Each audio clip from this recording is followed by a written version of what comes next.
सबसे आखिरी में हनुमान जी ने प्रणाम किया और यहाँ हनुमान जी के हाथ में भगवान ने अपनी अंगूठी मुद्रिका उतार करके दे दी।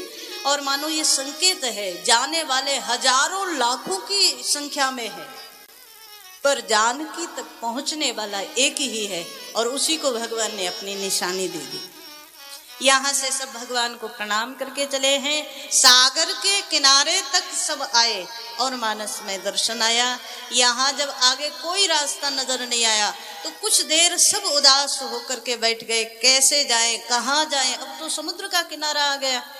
उसी समय जटायु जी का भाई है संपाति, संपाति आया और संपाति ने उन सबको समझाया कि देखो चिंता करने की जरूरत नहीं, गीधही दृष्टि अपार, मेरे पास अपार दृष्टि है, मैं बड़ी दूर तक देख सकता हूँ। और उसी दृष्टि से मैं देख रहा हूँ जानकी जी लंका में अशोक वाटिका में है, जो 100 योजन सागर को पार कर लेगा वो वहां तक पहुंच सकता है। और जब कहा 100 योजन सागर को पार करना है, सो निज निज बल सब काहू भाका, सबने अपना अपना बल कहना शुरू किया। कोई बोला 2-4 योजन तो हम जा सकते हैं, 100 योजन का कोई मतलब नहीं बैठता। एक बोला कि हम पूरी ताकत लगा देंगे तो 50 चले जाएंगे। श्री अंगद जी की आवाज आई, अंगद जी युवराज हैं इस समय सबके बीच में। अंगद जी बोले मैं सागर को पार कर जाऊंगा। और जैसे ही कहा सागर को पार कर जाऊंगा, सो सब लोगों ने युवराज महाराज की जय बोल दी, क्योंकि अंगद युवराज है, नेता है, इस समय नायक है सारे वानरों के। और अंगद जी बोले हम पार चले जाएंगे। अंगद कहे ही जाऊं मैं पारा। सो सब लोग जय जयकार करने लगे कि काम हो गया। अंगद जी बोले पहले पूरी बात सुन लो, बाद में जयकारा लगाना। सो सारे वानरों ने कहा कि पूरी बात क्या है? अंगद जी बोले इसी तरफ से जा सकता हूँ, लौट कर नहीं आ सकता। सो सब ने कहा कि फिर महाराज आप रहने दो, वरना आपकी खोज के लिए तीसरा भेजना पड़ेगा। और जब सब अपना अपना बल कह करके थक गए और कोई पार नहीं जा पाया, तब मानस में दर्शन आया। जामवंत जी ने हनुमान जी को देखा। हनुमान जी मौन है, जो ज्यादा बोलते हैं ना वो कभी कभी कर नहीं पाते, और कई लोग मौन रहते हुए समाज में बड़ा बड़ा काम कर जाते हैं। तो आज हनुमान जी मौन है।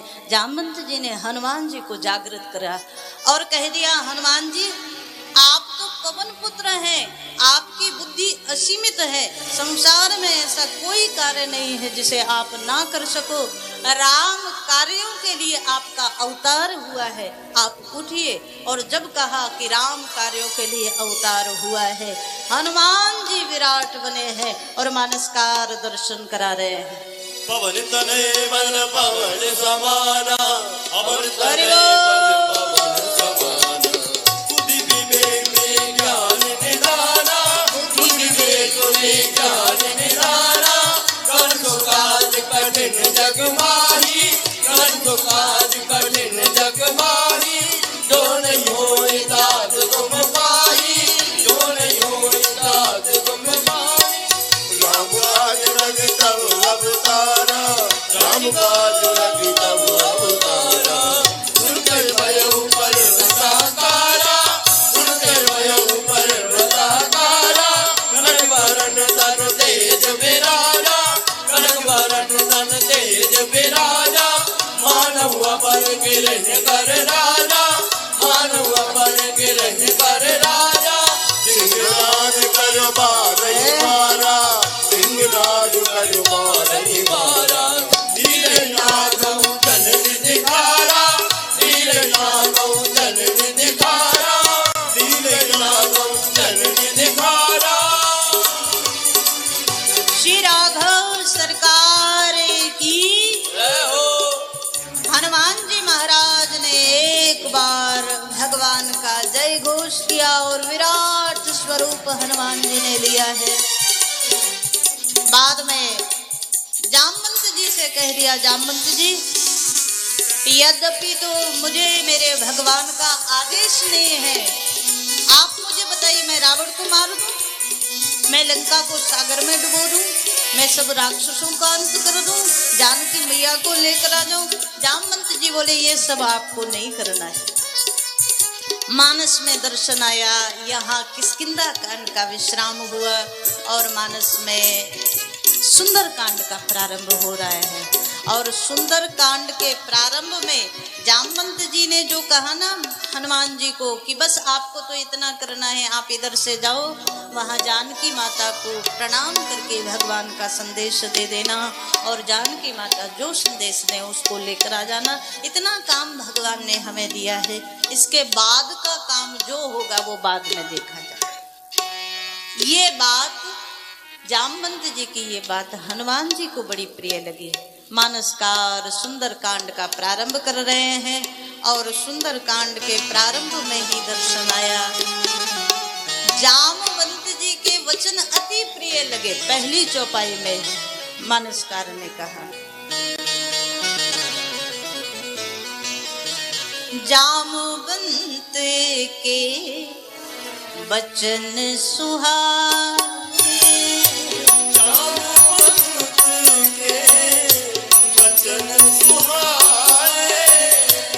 सुन हनुमंत हृदय अति भाए, सुन हनुमंत हृदय अति भाए, तब लगी मोहि परखेहु तुम भाई, लगे मोहे परखेहु तुम भाई, सही दुख कंद मूल फल खाई, सही दुख कंद मूल फल खाई। हम अक्सर कहते हैं इस पंचम सोपान का नाम सुंदर कांड इसीलिए रखा गया। जामवंत जी रामादल में सबसे बूढ़े हैं और जब बूढ़े के द्वारा कही हुई बात, हनुमान जी युवा हैं तो मानो युवाओं को वो बात अच्छी लगने लगे जो बुजुर्गों ने कही है, उस घर में अवश्य सुंदर कांड होता है। जिन घरों में बड़ों की बातों को सम्मान दिया जाता है, बड़ों की बात को आदर दिया जाता है, उस घर में हनुमान जी की कृपा अवश्य अवश्य होती है। महाराज मानस में दर्शन आया, हनुमान जी सबको प्रणाम करके भगवान को हृदय में धारण करके यहाँ से चले। जब चले हैं तो कुछ विघ्न आए। पहला विघ्न सुरसा के रूप में। सुरसा ने कहा मैं आपको खा जाऊं। हनुमान जी बोले खाना है तो आराम से खा लेना, पहले भगवान का काम कर लूं बाद में खा लेना। मानो ये शरीर का अंत तो निश्चित है, लेकिन इस शरीर से हम भगवान का कार्य कर लें, शुभ कर्मों को संपन्न कर लें, उसके बाद अंत हो जाए कोई फर्क नहीं पड़ता। लेकिन सुरसा ने कहा आज ही खाऊंगी अभी। सो बड़ा विराट स्वरूप किया। जस जस सुरसा बदन बढ़ा, जैसे जैसे सुरसा ने बदन बढ़ाया अपना मुख फैलाना शुरू किया, हनुमान जी उससे दुगने होते गए। एक स्थिति आई 100 योजन का मुख हो गया सुरसा का। हनुमान जी ने बड़ा छोटा स्वरूप बनाया और सुरसा के मुंह में गए और पेट तक जाकर वापस आ गए। हाथ जोड़ करके बोले माता जी अब मैं जाऊं। सुरसा कुछ समझ ही नहीं पाई। आप जो खाते हो वो आप मुख के रास्ते ही तो पेट में जाता है। हनुमान जी आकर के सामने खड़े हो गए तो सुरसा ने दोबारा खाने की कोशिश नहीं की। मतलब क्या हुआ? क्योंकि हनुमान जी पेट तक होकर के आ गए। अब पेट तक जो चीज चली गई और वो बाहर आ जाए, दोबारा खाने की कोई इच्छा करेगा? हनुमान जी बोले माता जी आपका काम, आपकी इच्छा मैंने पूरी कर दी, अब मुझे आदेश दो मैं जाऊं। राम काज सब करी हो तुम बल बुद्धि निधान। आज सुरसा ने आशीर्वाद दे दिया, तुम्हारे अंदर बुद्धि बहुत है, बल भी है और बुद्धि भी है, इसलिए मुझे लग रहा है राम कार्य आप ही कर सकते हो। आशीर्वाद दिया। यहाँ से आगे बढ़े। दूसरा विघ्न आया सिंह का के रूप में। इसका अंत करके आगे बढ़े, क्योंकि ये तामसी माया है और तामसी माया का अंत हनुमान जी ने किया। राम कार्यों में तामसी माया बाधक है। मानसकार दर्शन करा रहे हैं। तीसरी माया आई आज लंकिनी के रूप में, और लंकिनी उठ करके खड़ी हो गई जब लंका में ही हनुमान जी प्रवेश करने वाले हैं। नाम लंकिनी एक निष्ठरी, सो कह चले सिमोहि निंदरी। हनुमान जी का रास्ता रोक लिया। रात्रि के समय हनुमान जी प्रवेश कर रहे हैं और रात में इसने रास्ता रोक लिया। कहाँ जा रहे हो? हनुमान जी बोले कि कुछ जरूरी काम से जाना है। इसने कहा मेरा आहार नहीं पता। हनुमान जी बोले तेरा आहार मुझे क्या पता। हनुमान जी के सामने बोली जो लंका में चोर आते हैं उन सबको मैं खा लेती हूँ। जैसे आप लोग सुबह सुबह नाश्ता करके आए ना, बढ़िया बढ़िया, है ना, और अब भंडारे की तैयारी। लेकिन जो वैष्णव लोग हैं वो तो सात्विक खाते हैं। जो भी शुद्ध हो, सात्विक हो, जिसका भगवान को प्रसाद लग सके वो खाते हैं। पर लंकनी का नाश्ता ही है क्या? मोर आहार जहां लगी चोरा। ये कोई वो नहीं खा के आए जो आप लोग खा के आए। मोर आहार जहां लगी चोरा, मोर आहार जहां लगी चोरा।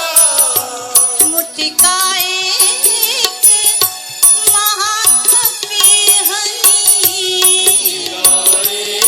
एक महाकपि हरि। रुधिर बमत धरनी ठन मस्तनी। रुधिर बमत धरनी धनुमानी। जैसे ही इसने चोर शब्द कहा हनुमान जी के लिए, सो हनुमान जी को क्रोध आया कि तू कहती तू चोरों को खाती है, तो एक बात बता, तूने कभी अपने राजा को खाया? रावण को कभी खाया? ये बोली वो तो राजा है। हनुमान जी ने एक मुष्टि प्रहार किया कि राजा के लिए दूसरा सिद्धांत और प्रजा के लिए दूसरा। जब तू कहती है चोरों को खाती हूँ तो सबसे पहले उसे खा। अरे प्रिय चोर कुमारक गामी, वो हमारी जानकी जी को चुरा करके ले आया। सबसे बड़ा चोर वो है जो तेरा राजा बना बैठा है। हनुमान जी ने मुष्टि प्रहार किया, धराशायी हुई, मुंह से रक्त बहने लगा। और एक बढ़िया साहित्यिक बात, पाप का रक्त बह गया तो बिना रक्त के को कहते विरक्त। ये विरक्त हो गई, और विरक्त हुई तो हनुमान जी के सामने हाथ जोड़ करके खड़ी हो गई। आपको जहां जाना है आप जाओ, रास्ता छोड़ दिया। ब्रह्मा जी ने मुझे कभी कहा था, जिस दिन किसी वानर से तू पराजित हो जाए उसी दिन समझ लेना अब लंका और लंकाधिपति का अंत निकट है। इसने रास्ता छोड़ दिया। हनुमान जी ने प्रवेश किया, पूरी लंका में खोजा है, मंदिर मंदिर प्रति कर शोधा। एक जगह सुंदर तुलसी का पौधा नजर आया, रामायुध बने हुए हैं, राम नाम लिखा हुआ है। हनुमान जी इस दरवाजे पर रुक गए। ये किसका है? बोले ये विभीषण का दरवाजा। रामायुध अंकित ग्रह, शोभा वर्णि न जाए। और जब यहाँ हनुमान जी रुके ना, तो ये संकेत है हमारे घर के दरवाजे पर क्या होना चाहिए। हमारे घर के दरवाजे पर भगवान का नाम सुंदर अक्षरों में लिखा हो। हमारे घर के दरवाजे पर हमारे शुभ चिन्ह बने हो। स्वास्तिक का चिन्ह है, राम आयुध है, जो हमारे सनातन की धरोहर है, वो चिन्ह हमारे दरवाजे पर अंकित हो, जिससे पता चले कि किसी सनातनी हिंदू का घर है ना। और पहले ऐसा होता था दरवाजे से पहचान हो जाती थी कि अंदर रहने वाला कौन है, कैसा है। पर आजकल बड़ा मुश्किल है महाराज। आजकल बड़ी बड़ी सिटियों में आप चले जाओ तो घर के दरवाजे पर एक तरफ नेम प्लेट होती है घर के मालिक की, और एक तरफ नेम प्लेट होती है कृपया कुत्तों से सावधान। अब सामने वाला कोई पहली बार गया हो तो वो सोचेगा कि कुत्तों से सावधान, घर में कुत्ते ही रहते हैं क्या? घर में और कोई भी रहता है या सब वही है? बहुत सारे घरों के दरवाजे मिल जाएगा आपको, ये है ना। हमारे संस्कार कहते हैं घर के दरवाजे भगवान का नाम हो। जिन घरों में तुलसी माता की पूजा होती है वो घर पवित्र भी होते हैं और वो घर निरोग भी रहते हैं। उस घर में रहने वाले लोग निरोग होते हैं। आज तो आप लोग विज्ञान को ज्यादा मानते तो विज्ञान की भाषा में समझ लो। वैज्ञानिक कहते हैं तुलसी के पौधे में कई बीमारियों को मिटा देने वाली सामर्थ्य है। तुलसी के रोज पूजा करने से, रोज स्पर्श करने से और तुलसी को छू करके जो घर में वायु प्रवाह होती है उससे पूरा घर का जो नकारात्मकता है वो दूर हो जाती है। सुंदर सकारात्मक ऊर्जा का विस्तार होता है। ये तो आज विज्ञान भी कहता है। अब एक क्षण के लिए सोच कर देखो, हमारे संतों ने यही बात आज से हजारों लाखों वर्षों पहले कह दिया था कि तुलसी का पौधा इतना गुणकारी है, पीपल का पौधा इतना गुणकारी है, बट का पौधा इतना गुणकारी है, इसलिए इनकी पूजा करो, आंवले की पूजा करो, आंवला बड़ा गुणकारी है। आज कहा? बोले आज से कई वर्षों पहले कह दिया। तब तो हमने किया नहीं। तब तो हम कहने लगे कि ये तो सब पेड़ों को पूजने से कुछ होता है क्या? तब तो हमें लगने लगा कि ये तो सब डकियानियों सी बातें हैं, सब पुरानी बातें हैं, इनको करने से क्या होता है। लेकिन जब महामारी फैली और ऑक्सीजन की जरूरत पड़ी तब पता चला पीपल का पौधा कितना अनिवार्य है। पता चला ना ऑक्सीजन कितनी जरूरी है, तब पता चला। और तब लोग जेब में पैसे लेकर घूम रहे थे कि कहीं से थोड़ी सी ऑक्सीजन मिल जाए, मैं अपने लोगों को बचा सकूं। मानो ये भगवान का बड़ा संकेत है, ध्यान देना। आज भी यदि हम लोग नहीं सुधरे तो आगे आने वाले भविष्य में हमारे बच्चों को ऑक्सीजन मिलना मुश्किल हो जाएगी। महाराज, हर व्यक्ति को अपने जीवन में जो हमारे सनातन धर्म में कुछ पौधे कहे ना, तुलसी का पौधा है, पीपल का पौधा है, बट वृक्ष है, आंवले का पौधा है, ये कुछ पौधे ऐसे जो हर व्यक्ति को ज्यादा नहीं तो एक तो जरूर लगाना चाहिए। अगर आप एक भी लगाओगे ना तो आपके आने वाली पीढ़ियों के लिए आप उनको सुंदर वातावरण देकर जा रहे हो, सुंदर प्रकृति देकर जा रहे हो, सुंदर ऑक्सीजन देकर जा रहे हो। आजकल कई शहर ऐसे हो गए जहां प्राण वायु भी नहीं मिल रही। जिस वायु को आप प्राण वायु के रूप में, श्वास के रूप में ले रहे हो ना, वो सबसे ज्यादा दूषित है। और यही स्थिति चली तो आगे क्या होगा? ये किसका काम है? सरकार का ही काम है कि हमारा भी है कुछ, है ना। लोग तो कहते सरकार को ऐसा करना चाहिए। अब पेड़ भी सरकार लगाएगी, तुम क्या करोगे ये तो बताओ। हमें अपने आप का कुछ कर्तव्य तो निश्चित करना चाहिए। ये प्रकृति, ये भगवान की अनमोल देन है हमें। इस वायु जिसके द्वारा हम प्राण वायु ले रहे हैं, ये अनमोल देन है। महाराज, इसकी महत्ता को समझ लें तो अच्छा है। प्रकृति की रक्षा करो जितना हो सके ना महाराज। पेड़ पौधे जरूर लगाना चाहिए और बच्चों को तो जरूर सिखाओ, वरना आगे आने वाले भविष्य में तुम संपत्ति तो दे जाओगे, तुम कोठी बनाकर तो दे जाओगे, पर प्राण वायु कहाँ से मिलेगी? कभी सोचा है? उसके लिए भी तो व्यवस्था बनाओ। प्रकृति का संरक्षण अपनी संतान की तरह हर व्यक्ति को करना चाहिए जो आज की स्थिति है, तभी आगे भविष्य अच्छा मिलेगा आपकी संतान को। मानस में दर्शन आया, हमारे संतों ने हजारों हजार वर्ष पहले कह दिया था तुलसी का पौधा बड़ा गुणकारी है। आज विज्ञान उसे कह रहा है। अब विज्ञान ने कहा तो हमने मान लिया, पैसे तो हम मानने वाले थे नहीं, है ना। मानसकार दर्शन करा रहे हैं।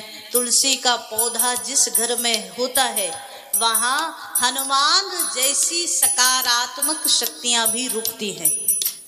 मानसकार ने लिखा, लंका निशाचर निकर निवासा, लंका निशाचर निकर निवासा, यहाँ कहाँ सज्जन करवासा, यहाँ कहाँ सज्जन करवासा। हनुमान जी सोचने लगे कि यहाँ कोई सज्जन रहता है। सज्जन मतलब यदि शब्द का शाब्दिक अर्थ ढूंढोगे ना तो सत जन, उसी को संत जन कहने लगे बाद में। सज्जन और संत जन में कोई अंतर नहीं है।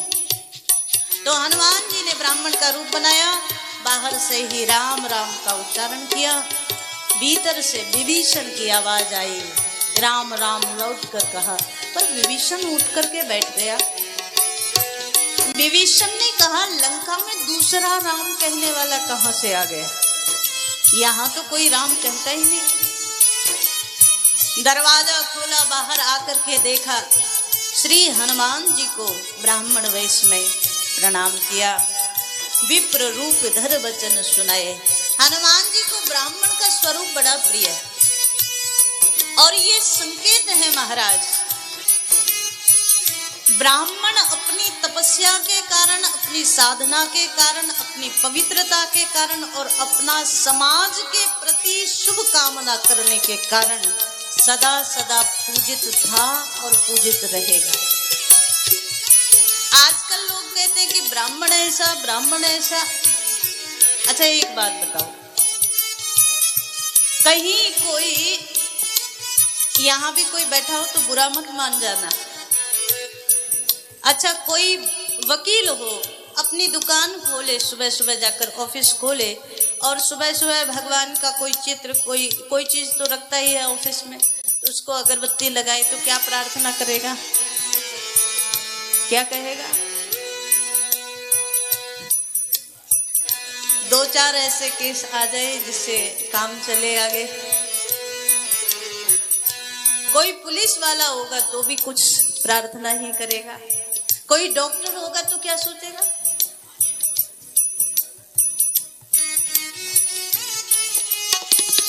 आप लोग ज्यादा समझदार हो वैसे। कोई है क्या बीच में?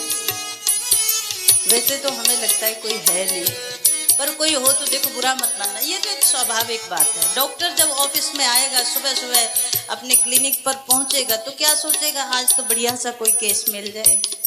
पर कोई ब्राह्मण जब अपने घर में भी भगवान को धूप बत्ती करेगा तो वो यही कहेगा। वो आप भी जब उससे मिलोगे ना तो आप कहोगे ये ग्रह खराब है, ये ग्रह खराब है, ये घर में अशांति है, ये है सब है, पत्नी बात नहीं मानती। जब जब ये शिकायत लेके पहुंचते हो, सिर ना हिलाओ, पूछा थोड़ी आपसे। जहां पत्नी का नाम आए तो फिर तो देखो।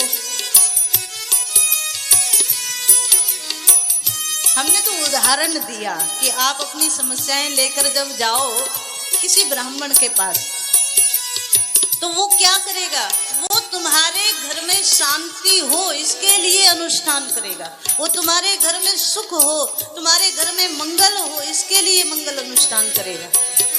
कभी कभी देखा आपने ब्राह्मण कभी कहे कि किसी के घर में अशांति हो जाए, फूट पड़ जाए, किसी के घर में समस्या हो जाए? नहीं, तुम समस्याएं लेकर जाते हो तो उसके समाधान के लिए कार्य करेगा। मानस में दर्शन आया, इसलिए हनुमान जी को ब्राह्मण का रूप बड़ा प्रिय है। जब आज विभीषण से मुलाकात हुई, विभीषण ने कह दिया कि मुझे ऐसा लग रहा है आप राम जी ही हैं साक्षात। बोले ना ना, हम राम जी नहीं हैं। तो आप राम जी के कोई दास हैं, कोई प्रिय हैं? हनुमान जी ने कहा मैं तो राम जी के दासों से भी कहीं नीचे दास हूँ, दासों का भी दास हूँ। विभीषण ने आज चरण पकड़ लिए, महाराज मुझे भी राम दर्शन करा दो। मेरे पास कोई साधन तो नहीं है पर आप दर्शन करा सकते हो। तामस तन कछु साधन नाही, तामस तन तामस तन कछु साधन नाही,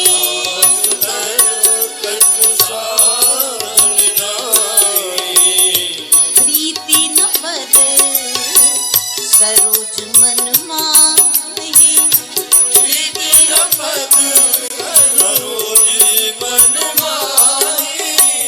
विभीषण ने हनुमान जी के चरण पकड़ लिए। मुझे ऐसा लग रहा है आप ही मुझे राम दर्शन करा सकते हो। हनुमान जी ने कहा कि देखो इसके लिए तुम्हें सरल उपाय बताऊं, तुम वहां आ जाना, फिर बाद में तो कोई ना कोई संयोग बन ही जाएगा। लेकिन आज विभीषण से कह दिया मैं एक जरूरी काम से आया हूँ। क्या? श्री जानकी मैया का पता करने। और देखो आज तुम मुझे जानकी मैया का पता बता दो, एक बार उनका दर्शन करा दो, मैं भी तुम्हें भगवान का दर्शन अवश्य कराऊंगा। हनुमान जी बोले।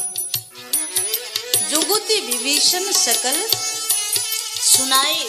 आज सारी युक्ति बता दी, यहाँ से जाना, इस समय जाना, अशोक वाटिका में श्री जानकी मैया का दर्शन होगा। हनुमान जी यहाँ से आए, अशोक वाटिका में जब प्रवेश किया, रात्रि का समय है, जानकी जी का दर्शन हुआ। कृष्ण शीश जटा इक वैनी, जपत हृदय रघुपति गुण श्रेणी। दूर से ही मस्तक झुका करके पृथ्वी पर रखा और प्रणाम कर लिया हनुमान जी ने माता को। बाद में कुछ सोच रहे हैं कि क्या करूं, उसी समय रावण आया। रावण अनेक प्रकार से जानकी जी को भय दिखाकर, लोभ दिखाकर चला गया। अब जानकी जी बड़ी दुखी है। उसी समय हनुमान जी ने रामचंद्र गुण वर्णे लागा, सुनत ही सीता कर दुख भागा। श्री भगवान के सुंदर नाम को, सुंदर चरित्रों को गाना प्रारंभ किया, भगवान की कथा को सुनाना प्रारंभ किया और मानसकार उसी समय दर्शन करा रहे हैं। जानकी जी उसे सुन करके आनंदित होने लगी। हनुमान जी ने मुद्रिका डाली है और जानकी जी के हाथ में राम नाम की मुद्रिका आई। सो महाराज राम जी के सब चरित्र श्री जानकी मैया के मन में, मस्तिष्क में सब घूमने लगे। और आज हनुमान जी सुंदर भाव से भगवान के कथा, भगवान के चरित्रों को गा रहे हैं। और मानो ये बड़ी क्रांति थी। लंका जैसी भूमि में जहाँ कोई राम नाम नहीं ले सकता था, उस भूमि में हनुमान जी ने राम जी की कथा कही। ये अद्भुत क्रांति थी। मानसकार दर्शन करा रहे हैं। जहाँ राम नाम लेना तक किसी के लिए सुलभ नहीं था, वहाँ राम कथा सुना रहे हैं हनुमान जी।